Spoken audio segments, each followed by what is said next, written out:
welcome to Film Trace. This is a podcast where we trace the life of a film from conception to production, all the way to release and reception.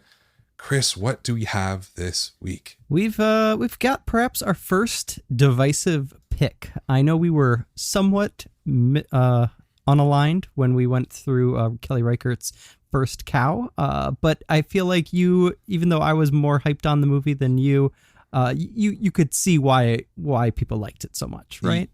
Yeah, absolutely. I mean, I didn't love the movie at all. I kind of hated it, but I loved the work they put into it, if that makes sense. Yeah, that's an interesting segue. The work they put into it for the movie we're going through today, which is Dave Franco's directorial debut, The Rental. I had no idea this movie even existed, to be honest, until it made news this summer by being the second movie to reach both the top of the VOD chart as well as the top of the actual box office, as little as that may exist nowadays. Did you know about it before that kind of made Dave Franco's horror movie newsworthy? Yeah, I had heard. So the only way that I had heard about it is that him and Alison Brie wrote like a romantic movie during the quarantine. Okay. And like that like under byline or some tidbit in that story was that, oh yeah, they also did The Rental and it's coming out soon. Yeesh. So we're going to trace the life of this film. We should say what it's about and then go back to the origin of how James's little brother got into the scary movie business. Yeah, exactly. So, I mean, at the end of the day, like, here's the plot. Two couples rent a vacation home for a getaway, but things take a nightmarish turn when they think they're being spied on. And that's really kind of it, right? There's not much else pretty thin going on. Yeah, very thin. And it's funny that that sort of comes up that way. Like, going through the notes, there's so many interviews about this movie. That's one of the, like, I think we made a good pick because there's a lot to go through in terms of like, the conception and where they shot it and all this sort of stuff. But it initially started out, it sounds like Dave has always been doing sort of videos. He brings this up a lot in interviews that, this isn't obviously, he has a lot of experience in the industry as an actor. But he also did Funny or Die videos, like a lot of those. Right. And I think one of the reasons that he decided to go this sort of the director route is that I think he gets something more out of doing or creating something of his own than being an actor. Right. And he even says like early on that a lot of the little videos that he would do would get more views than the independent films that he was in. So I think he's always sort of been tracking towards the creator archer, if you will, path in his life. But it's weird too. It's always hard to talk about Dave versus James, just because James is one of those kind of wacky dudes who's in like every movie. He was in Pineapple Express, which we talked about last week. And like, but also keep in mind, James Franco has like directed like 20 movies. Yeah. Do you know about all this? Like, it's just like, he lives in this other universe. He's getting his PhD in literature or has it already. He's like really, I guess, a self-proclaimed Renaissance man. Right. And I think Dave is sort of feeding into that sort of creative world, every man sort of doing everything, like an all-rounder person. And I think like this, directing this movie or creating this movie kind of seems like an attempt to sort of be in his brother's world. Do you think that makes sense? Is that true, do you think? Yeah, I definitely see that. I mean, I think one of the key things that stood out to me when watching the movie is that it's a movie about two brothers, and the little brother is kind of endlessly living in the shadow of his older brother, which is a little on the nose, but I think that that's very much true. I mean, Franco's directorial work has basically been scattershot, even though it's been pretty prolific. Like, he supposedly adapted an unwatchable version of Faulkner's As I Lay Dying. Is that correct? He did. Yeah. Oh yeah. Yeah. So like, I can see that's very daunting, right? Like, he's not only one of the biggest comedic actors in the world and he's your big brother, but also he's getting his PhD in lit and adapting Faulkner. So, regardless of whether or not he's been successful. Like, clearly he's got the money to burn. He's been doing it. And he's also gotten in a lot of trouble in recent years, which we kind of avoided talking about last week. I think. We did not talk about that at all, did we? But I mean, we didn't want to touch on the 10-foot pole. Yeah. But that's gotta, I mean, that's something that's there, and still you're his little brother, and you're married to a pretty famous TV actress who's kind of never really made a splash as a lead character on the big screen. There's just like a lot to analyze in here with not just the conception of this particular movie, but I think if anything, looking at it as a larger picture, it seems like if there is a distinction between the two brothers, it's that Dave has more of an interest in genre work, which he has said numerous times in a lot of these interviews for The Rental. Why do you think that is? I mean, he gave some pretty generic answers, in my opinion anyways, but like what is drawing him to this other than what he said over and over again, which is just like the new art horror renaissance that some people he brings that up, but I almost feel like, and he says this explicitly, I can't remember where it is, it's in one of the interviews where he's basically like, I wanted to do a movie, I knew I was going to have to do it for very cheap in a single location with a small cast, and it's sort of like, well, that's a horror movie, right? Like, so I think it's almost like, exactly, like, I don't know, the real sort of spark of this movie is him teaming up with Joe Swanberg. Yes. And, Joe Swanberg being the mumblecore king, somebody who I just hated when I was younger, but have like grown to love his work because it's so singular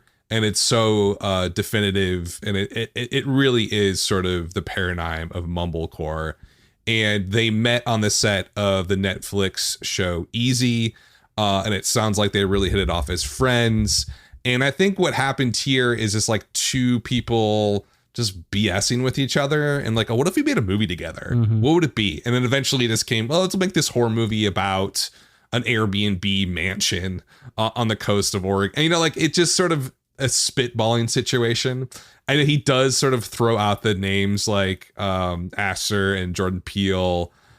I see it in the film as an attempt to go there, but I don't see the passion that's in those other movies. It's just not there. Yeah. And so to me, it feels like Dave, like what I think a lot of more famous people do when they want to get into directing or producing, they end up sort of playing that imitation game. And this is like a little bit more getting into the reception. It's almost like there's two sides to this movie. There's Dave Franco wanting to make a splash as a director, right? On the one side. And it's very much this sort of look at me, look what I can do type vibe to it. And then the other side, the Joe Swanberg side, which is I'm going to make movies for the rest of my life. They're always going to be about relationships or like emotional turmoil with two people or whatever, in love and romance. And they're very deep characterizations. And then you have that mixed together and you get The Rental, which is, I think, one of the more bizarre films that I've seen in a long time. It is all over the place. But what else? How else did he come up with this movie? What was the sort of the spark that got him going on this? Well, there was a interview on the Fangoria podcast, which seems to be one of the more illuminating ones about the actual story. So probably one of the key things to keep in mind is this, and I saw some critics kind of raving about coming up with this idea, but it doesn't seem that novel to me, but we can get into that later when we talk about the reception of the film. But Dave Franco had, and according to his interviews, still has a lot of paranoia over the concept of home sharing, specifically the 2010s craze of Airbnb in particular, right? And so he even went so far as to say, like, whenever he rents an Airbnb, which he hasn't stopped doing, but that his paranoia gets him to the point where he's even like looking to see where there may be surveillance cameras. He says it's not a question of if, it's a question of where they are. And that, whether or not you take that at face value, I mean, he is kind of it's hard to tell. I feel like a lot of the tone in these interviews, because he's such a goofy dude when he's being serious versus when he's perhaps being ironic. I don't know. But it does seem like he was trying to capitalize off of this very basic idea of home sharing, this idea that we are very trusting to the people whose homes we rent, and that we are also very trusting to the people that we rent our homes to. I was hoping that there would be a little more nuance and layers to that, like, because there could be a whole analysis of the deterioration of late capitalism, but it seems like it's pretty surface level. He says that when the country is as divided as it's ever been, and no one trusts each other. That's as far as he goes. Yeah, he scratches right? And it. like he does like skim along the surface, and I think that like the earlier part of the film really it does hit that bullseye a bit, I would say, in terms of just who do you trust? It's a stranger. You're in a strange place. And the film is very vibey with that paranoia. Mm-hmm. There's a lot of things it does well. But I think one of the main criticisms that you're going to have of the film, you can even tell in the conception here, is that while he wants to do this elevated horror genre, it takes a real special person and artist to do that. Right. Like those people took horror genre and watched all the movies and said, you know what, I want to do something totally different. Ari Aster's a perfect example with Hereditary. Like you watch that movie and you're like, yeah, this feels like some other movies, but I've never seen anything like this before. That's a movie that's actually bonkers. Yeah, it's totally insane. Like I can't even rewatch that film because it almost gives me a panic attack. Yeah, like it's that intense of a movie.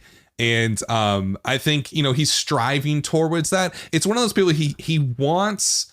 It's like he wants the accolades of that, but he doesn't know what it takes to get there. Yes. Like he wants to get on top of the mountaintop, but he doesn't know the path to get there at all. Mm-hmm. And I think that like that sort of comes out over and over again in this film. What about this idea of like the Airbnb concept? Have you done Airbnb before? Yeah, of course. I feel Have you ever thought that when you were doing it? It's there is definitely a divide between the people in this world that are constantly vigilant and paranoid about those things. I think pre Airbnb, and like, I mean, I'm a high school English teacher. I've taught 1984, but like that's never really bothered me, and I don't really know why. Because when I watch a movie, I can totally get enveloped in that. And I will say, in the first act of this movie, I was all about it. I felt that dread and paranoia, but a lot of it felt forced, and I think that's where the problem comes in, is that there's, I don't know, what do you think? Do you think that there's like is there a strong enough seed here that it could have gone in a more direct a more depth direction of more depth? Yeah, I thought the first hour of this I was all in, like 100%. Really, I loved it. It's like the moment, obviously spoilers, don't listen to this podcast unless you've seen the movie. Let's put it that way. Yes. What happens with, the altercation with Toby Huss's, I don't know what his actual character's name is, the guy who rents the house. Taylor, the I believe. brother. Yeah. That altercation to me was like, oh, this is amazing. Like, this is one of those great sort of, just what would you do in this moment if this happened? Mm-hmm. Especially Alison Brie's character in this. Like, what would you do? And like the whole slasher element of it, I was just like, and because I didn't watch the trailer, so I didn't know that that's the direction it was going to go in. Sure. I was like, wait, but why? You have exactly. this beautiful, I know. Like nuanced, and a lot of that's Joe Swanberg. Yes. That the relationship between the main characters is just, I thought, really tangled up. And actually, just I have to mention Drinking Buddies, because it's one of my favorite movies. It reminded me a lot of, there's a whole sequence in Drinking Buddies that's just like what is happening. Yes. Minus the violence, minus the dread, but the same emotional sort of, I don't know, betrayal, I guess you would call it. A drunken mistake that perhaps was deeper than it needed to be. Yeah. And so I think like there's so much meat on the bone, and then they just scrape it all off and they throw the bone into the ocean, essentially is what they do. Let's talk about where they shot this and stuff like that before we dive into reception. So they shot this mostly in Southern Oregon. Franco found a house that he really liked, I guess near the town of Bandon, Oregon. It's, I guess it's on location, whatever. It is really isolated and really in the middle of nowhere. He talks about spending the night in the house, and during the day the views were gorgeous, but at night it felt very claustrophobic, like somebody would be watching him. It's just, and I don't know, everybody knows that feeling, but there's a special kind of version of that feeling when you're isolated out in like the woods or in nature.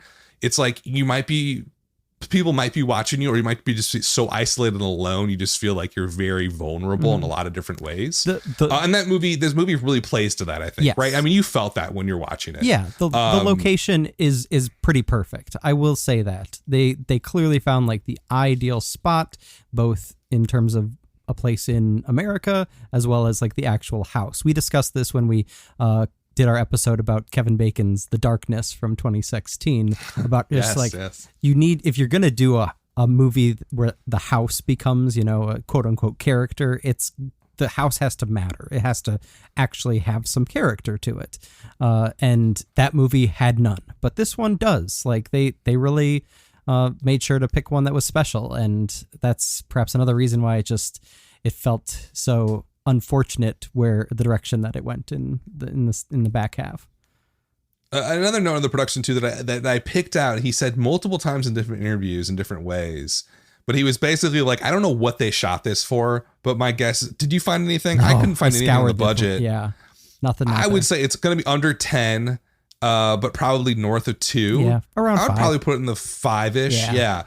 And so he says kind of multiple times, I wanted to surround myself with really amazing people. I wanted to surround myself with people that would work their asses off. And I didn't want people who were going to clock in and clock out. Mm-hmm. And I just feel like that's such a weird, that's a weird thing to say, especially about an industry that is so, I want to call hierarchical, but it's almost still like guilds. Right. Like the people who do like shoot these films and stuff like that, they're a very tight knit group of people. They're consummate professionals. Yeah. But they also are the type of people that like, you have to work 12 hours a day. Yeah. Like that's just what you have to do. But that's the job. I just felt like his perspective just seemed kind of weird to me. Did you pick that out when he was talking about that stuff? Absolutely. That was a big red Did you flag. Really? Oh, okay. Yeah. I didn't know. I thought it was just me. No. What'd you think of that? I thought that it felt like, I hate to say it because I kind of like the guy and I'm kind of interested to see what he does next, but it definitely gave like a pampered Hollywood star quality to it where it's just like, oh really? Like people work hard when I order them around, and it's just like a little bit of a power trip where it was, I don't know. And this is on the heels of doing a lot of research for the movie Twister for our personal friend movie night and reading stories about Jan de Bont on the set of that, and it's just like, I don't know, it's I think it especially sucks and maybe especially stuck out as a sore thumb because that's not the vibe I get from Joe Swanberg at all. Like he literally gives his actors writing credits because so much of the movie's improvised and relaxed by nature and is kind of like a hangout zone. So I think that's another reason why the movie overall just kind of felt off to me, is because it really did feel I don't know if like he vibed with Swanberg as much as he just like wanted somebody to direct him on how to deal with relationships and characters and stuff, because it really feels to me like two different movies, maybe three. Yeah, I mean it was, I think, we're kind of transitioning over to release, so I'm gonna get there anyways. It's like it felt like a very powerful attempt at a first film that clearly does not work. Mm-hmm. Like on any level. And so, but I think like going for it, that sort of confidence, which I think Dave clearly has, is really important to making good, like great art. Sure. And I like the fact that he went for it and he slept in the house. It's clearly that he was invested in this project. Yeah, that's true. All the way through. Right. And so that I sort of pick out, but there's, I think what sometimes happens is that, and this is maybe like my delusional understanding of the movie industry, but because Dave is famous and he has money and he has connections, things are going to move forward when they maybe should not have. Right. Like, and it's like, because I just think about people that I know that are struggling artists and like the pain that they go through trying to create something and get it out there, and it is years of work, sometimes decades of work for people to really get their voice heard. And usually through those decades, what they create becomes honed by that struggle on some level into something really beautiful. And I think, First Cow is an example of something like that. Like, she clearly has been struggling her entire life to make films. Right. Right. And this is not on accident that what she creates is really fascinating and interesting. Whereas Dave Franco's first movie is like, I think a lot of fun and interesting, but like there's not much going on underneath the surface. Right. And I think that's kind of, you can see that in sort of the conception, the production of it. It's not like he left anything on the field.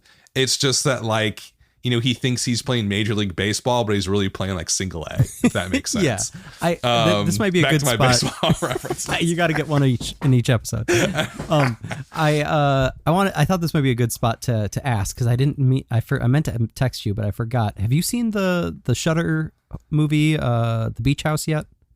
I've not. Okay. No. I'd be interested to get your reaction to that, because that is a kind of prime example. I read about it after watching it because I was so just kind of mesmerized by it. Even though I didn't love it, it was a debut feature by a guy that's been in the business doing location scouting for various films for over 20 years, and he finally gets a shot to direct this like micro budget horror movie.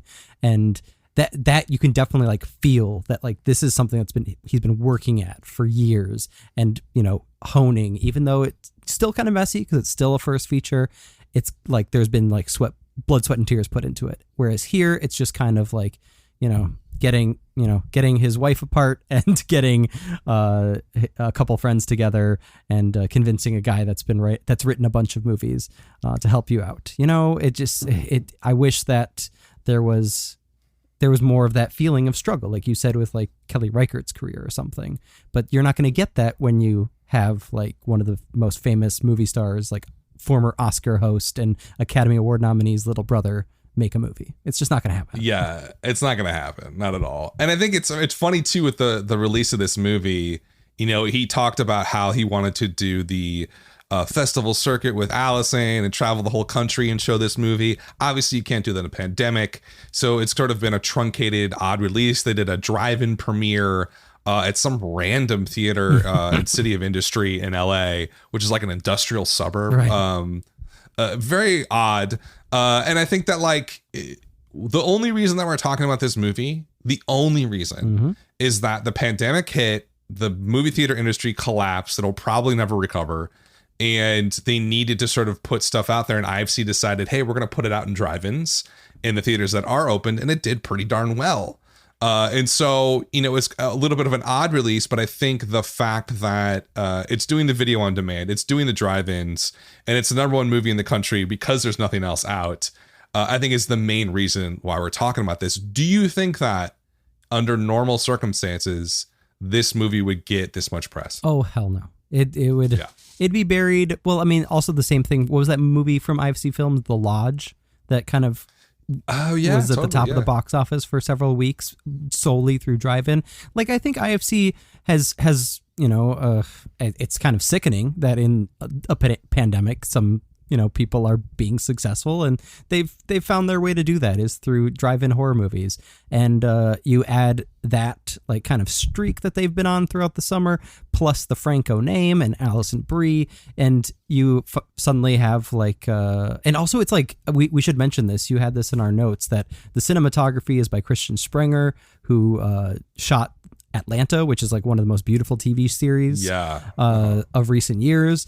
And so like it's slick, it's got famous people, and it's also like a scary movie. So and there's nothing else out there. So there's nothing else out there to swallow it up. So of course it hits the top.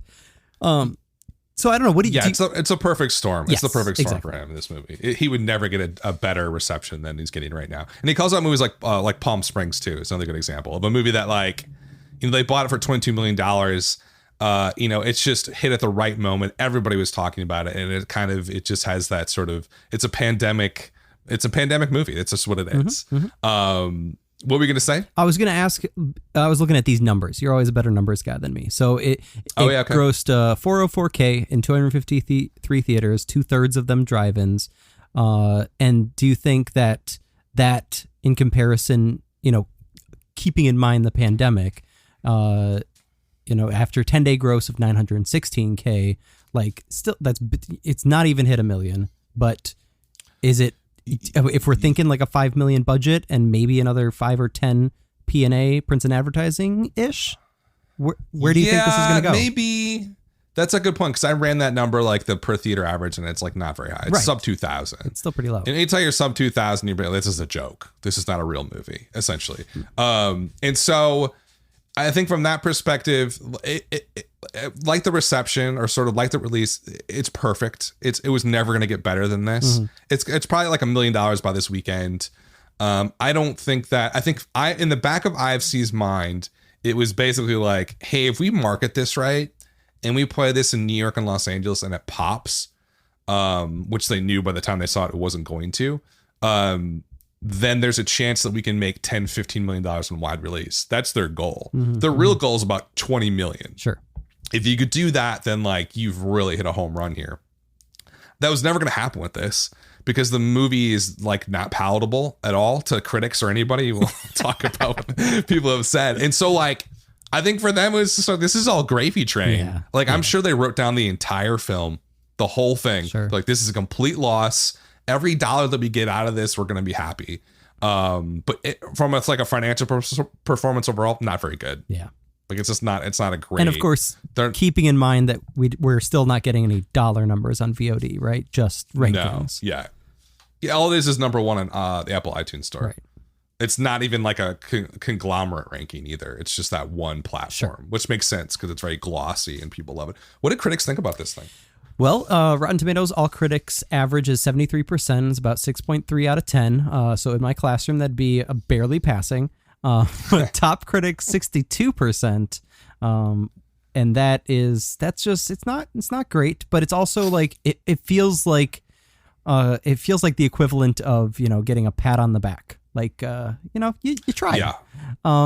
The Rotten Tomato audience score, which once again is not verified anymore due to the, COVID, 45% rough. Letterboxd 56%. That's the Film Nerds, which is a little bit better, but still not great. IMDb of 5.8, and of course, no cinema score.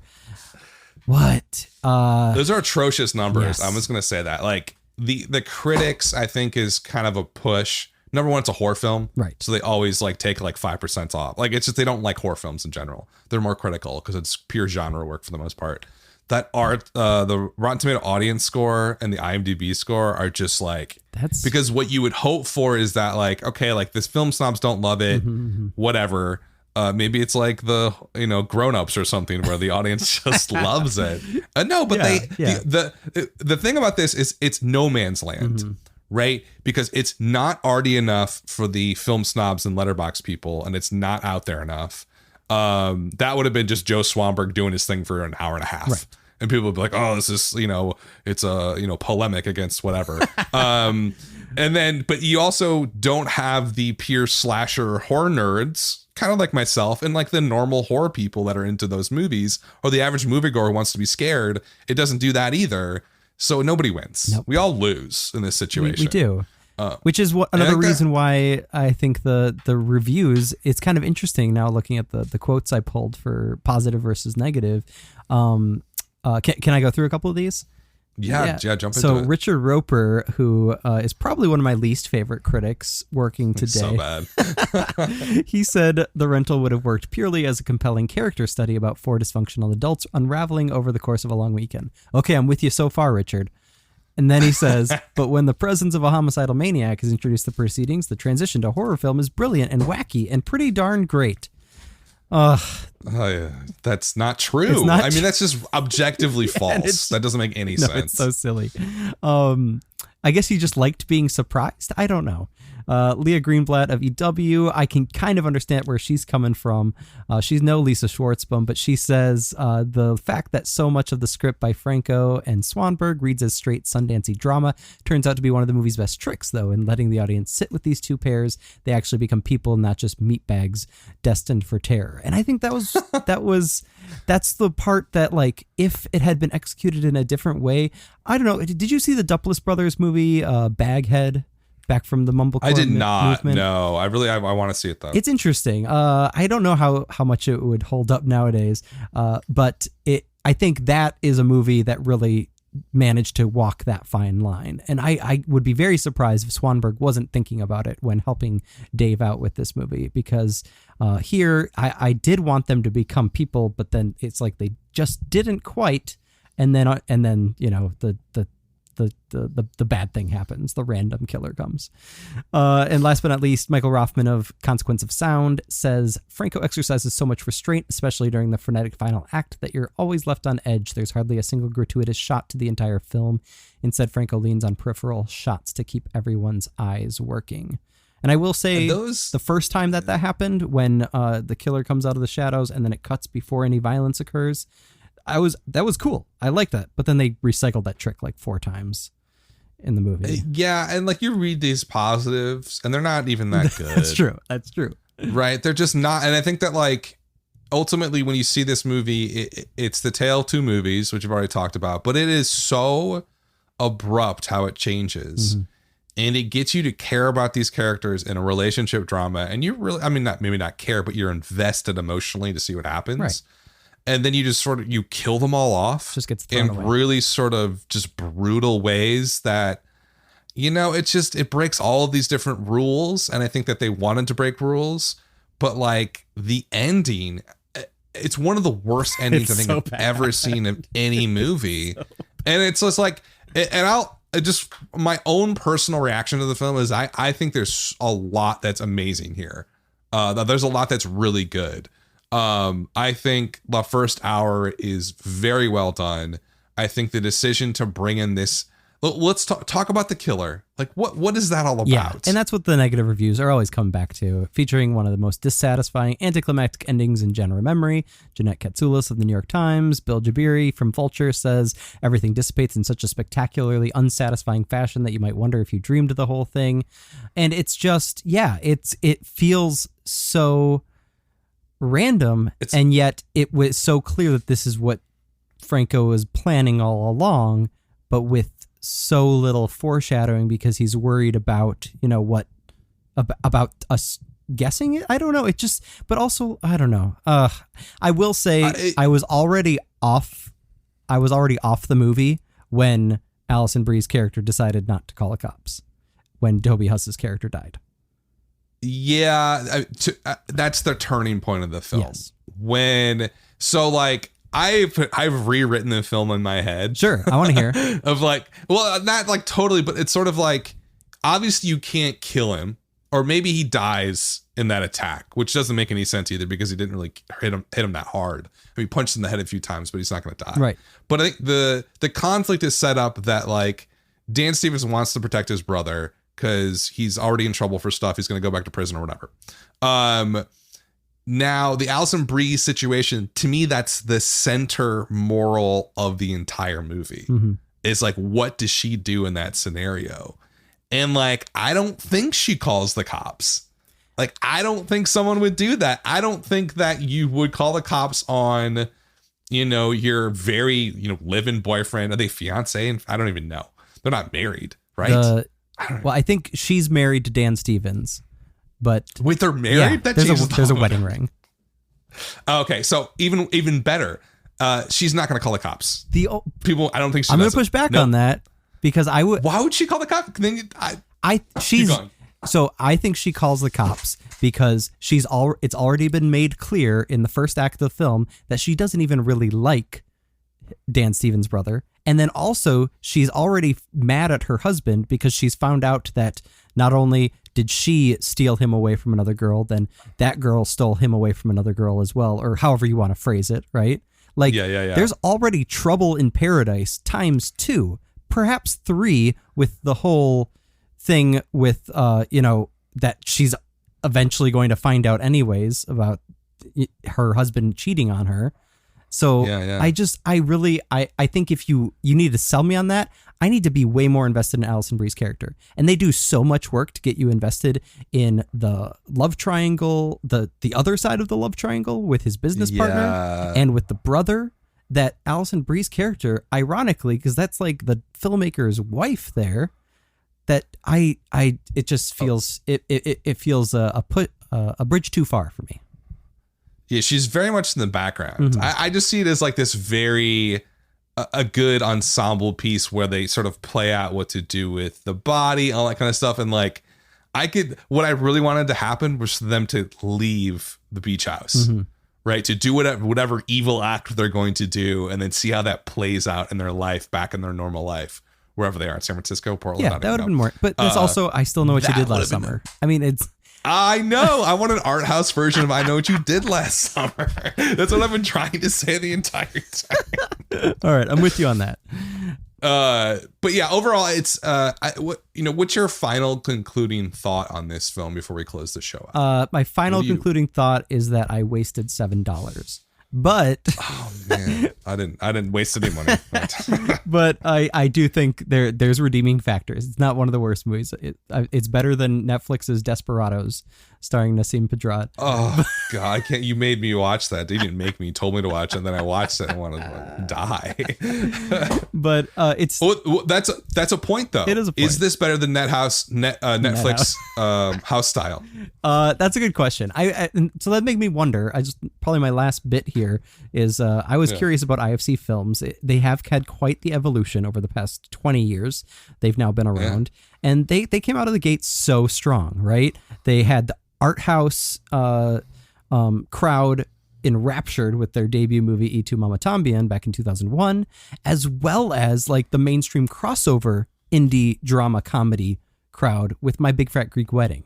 So like they like came out so strong, and then they went super arty with like My Winnipeg and Antichrist and Fish Tank, and then they took a left turn into horror with The Human Centipede in 2009. And so then they tried to like play both sides of that coin, going back and forth between like arty movies like Certified Copy and Francis Ha and Blue is the Warmest Color, but then also still do movies like The Babadook. And now with the pandemic hitting, and they are just like pushing their horror side of the business to the forefront, I'm very curious to see if, they haven't really had a critically acclaimed movie since Boyhood in 2014. So I don't know if the years of them doing something more serious are gone. And that's the thing that confuses me so much about The Rental, because it's got that serious edge to it, like the relationship drama from Swanberg's side, but it's also just got this really kind of trashy, lowbrow, direct to DVD style. I love both sides of those is the problem for me. The problem is they just don't fit together. No, like give me a Joe Swanberg movie about a relationship deteriorating at a beach house like this, I'm all in. Yes. I've already seen that movie and I want to see it again. But then like the low budget horror stuff I'm super into as well, as long as it's done in the right way. I would say that like I think Dave Franco has a lot of potential. That's what I'm going to say. I think there's something there with him that like he understands how to bring the right people together to make a film. And at the end of the day, that's what a director's doing. Mm-hmm. You're essentially like you're kind of like a mini producer on set, and sort of being a leader and gathering these great artists to work on this film. I think he can do that. I just think he needs to sort of not write, and not shoot anything, right? Like he just sort of needs to, let the cinematographer or the DP, exactly, just like get the writer to do their thing, and I think that the results will be better. I think that there's a lot of promise in this film, and it has that rawness of a debut, but as a movie in and of itself, it's a complete failure, I would say. Mm-hmm. That's how I see it. That's fair. What are we going to do next week? That's all we have for The Rental. Yes. What's next week? Next week, we are going to take a look at one of the selections new to streaming on Netflix. It is the 10th anniversary of the 2010 romance drama Remember Me, starring Robert Pattinson and Emily DeRaven. Why?